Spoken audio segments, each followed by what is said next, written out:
Hi guys, तो देख सकते हैं कि अभी हम छठ घाट से वापस घर जा रहे थे। तो शाम का टाइम था ये। तो शाम को अर्घ देने के बाद हम घर आ गए थे और फिर यहाँ पे प्रोग्राम चल रहा था कोसी भरने का। तो जी हाँ, जिनको भी मतलब छठ के बारे में थोड़ी नॉलेज होगी तो उनको तो बताने की ज़रूरत नहीं है, बट जिनको नहीं पता वो उनको मैं बता देती हूँ कि जैसे छठ पूजा होती है तो उसमें कोसी तब हम भरते हैं ना जब हमारी कोई बहुत बड़ी इच्छा पूरी होती है।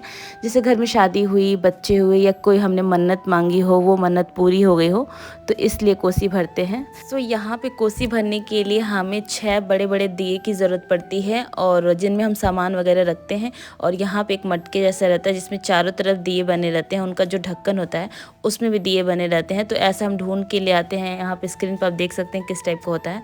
तो ये सब कुछ हम लेके आते हैं, जितने भी वेजिटेबल्स होते हैं, फ्रूट्स होते हैं जो हमें पूजा में लगते हैं, जो आपने एक लास्ट ब्लॉग में देखा होगा मेरा जिसमें मैंने प्रिपरेशन किया था, तो वो सारा सामान इसमें लगता है। तो यहाँ पे जो लेडीज़ होती है ना वही लोग सारा प्रिपरेशन करती हैं और उसमें जो एंड में क्या होता है, जेंट्स का भी कुछ काम होता है गन्ने को रखने का। तो वो सारा कुछ चलिए मैं आप लोग को लाइन बाय लाइन दिखाती जा रही हूँ और आप लोग को बताती जा रही हूँ। वहीं जहाँ शीशा रहता है बगल में ही दिखा।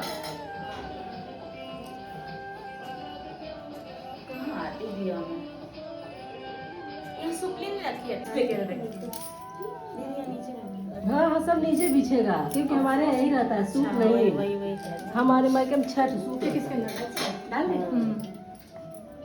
तेल किनारे रख रहे हैं, देखना गिरे ना। इसमें भी तेल जाएगा क्या ऊपर वाले में? हाँ, ये जो ये है, क्या इसमें तेल इसमें नहीं, इसी पे ऊपर दिया रख देंगे ऊपर। अच्छा। जाइए जाइए आप। रुके भाभी, हम आते हैं। आप हाँ हाँ जाइए, भी बुला लेंगे। अरे वो आएंगे अभी। ये बांधने का काम करने तो तेल ले लो। ऊपर लाल रंग का च्यवनप्राश का डिब्बा है, लाल। तब तक ये जला रहे हैं। अच्छा, बीच वाला है।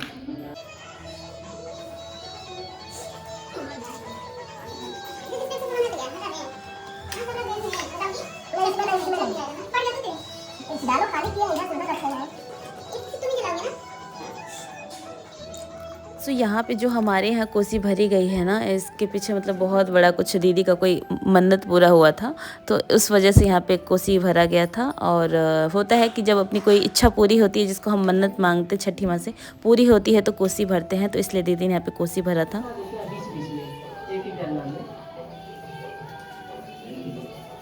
सही तरीका होता है ये कैसे बनते हैं तभी से पिछली बार बड़ा सा रहने वाला था।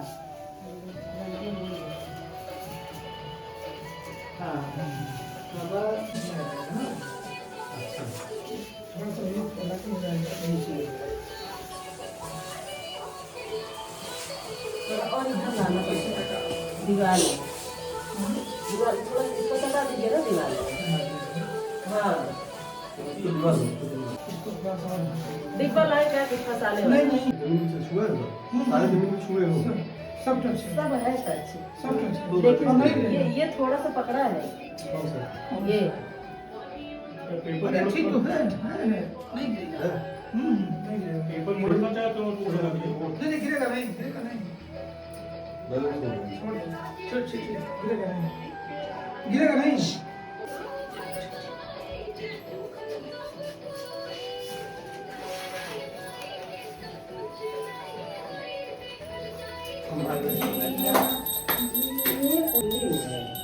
चलो जाने दो। वही लगा दो।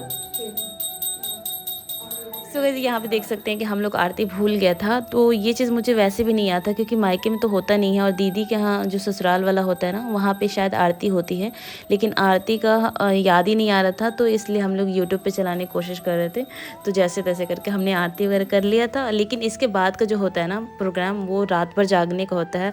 वो थोड़ा सा अच्छा भी लगता है और उसके लिए पूरा एकदम नींद के साथ कॉम्प्रोमाइज़ करना पड़ता है कि एक भी दिए को आपको बुझने नहीं देना होता है, इतना पूरा ध्यान देना पड़ता है। तो पूरे रात भर जाग के इसमें तेल वगैरह डालते हैं, बत्ती इसकी सही करते हैं।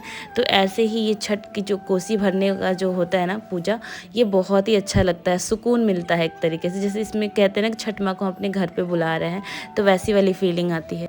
सो गाइस, पूजा तो हो गई थी हमारी। और उसके बाद हम आ गए हैं यहाँ पे अपना किचन में। तो यहाँ पे चाय वगैरह बनाने के बाद से हमने मतलब सब्जी तो दिन में बन गई थी, तो बस थोड़ा सा रोटी या चावल करना था तो यहाँ पे कर लिया था। और मतलब उसके बाद क्या था ना कि दीदी थोड़ी देर रेस्ट कर लेंगे, तो सुबह में 3:30-4 बजे करीब उठ के जाना था। तो उनको हमने बोला था कि 12:30 बजे 1 बजे करीब उठा देंगे, तो अब सो जाओ। तो वो सो गई थी और उसके बाद से हम 3-4 लोग जगे हुए थे। तो अपना खाना पीना हमने किया, चाय वगैरह पिया।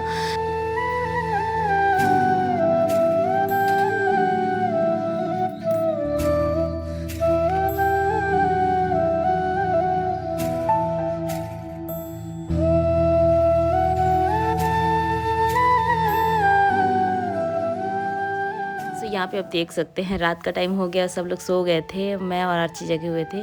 तो ये मतलब 12 बज रहा था करीब ऐसे। तो फिर क्या हुआ था कि बारी बारी सबने किया हुआ था, तो जिसको जिसको नींद आई सब सो गए। और हम लोग मैं इसलिए नहीं सोती हूँ ना, आर्ची के साथ भी सेम ही है। हम अगर सो जाते हैं तो हमें उठाना मुश्किल हो जाता है कि मतलब हमें नींद ऐसे लगता है सर में दर्द पकड़ लेता है। तो इसलिए रात में सोए नहीं। और उसका फ़ायदा यही हुआ कि एक भी दिए में तेल मतलब कम नहीं हुआ था और बत्ती भी सही जल रही थी। तो ये सब चीज़ें 3 बजे तक तो अच्छे से तेल और बत्ती का ध्यान रखना पड़ा। 3 बजे के बाद से हम रेडी वगैरह हुए, तो 4 बजे करीब में हम सुबह अर्घ के लिए जाएंगे। तो नेक्स्ट व्लॉग देखने के लिए प्लीज़ मेरे चैनल को सब्सक्राइब कर लीजिएगा, तो आपको देखने को मिलेगा कि सुबह का वहाँ पे लखनऊ का जो घाट है वहाँ पे कैसा सब कुछ होता है और सुबह की पूजा कैसे होती है, सारा कुछ आपको देखने को मिलेगा। तो प्लीज़ चैनल को सब्सक्राइब कर लीजिएगा। तो मिलते हैं आप लोग से नेक्स्ट व्लॉग में, तब तक के लिए बाय बाय।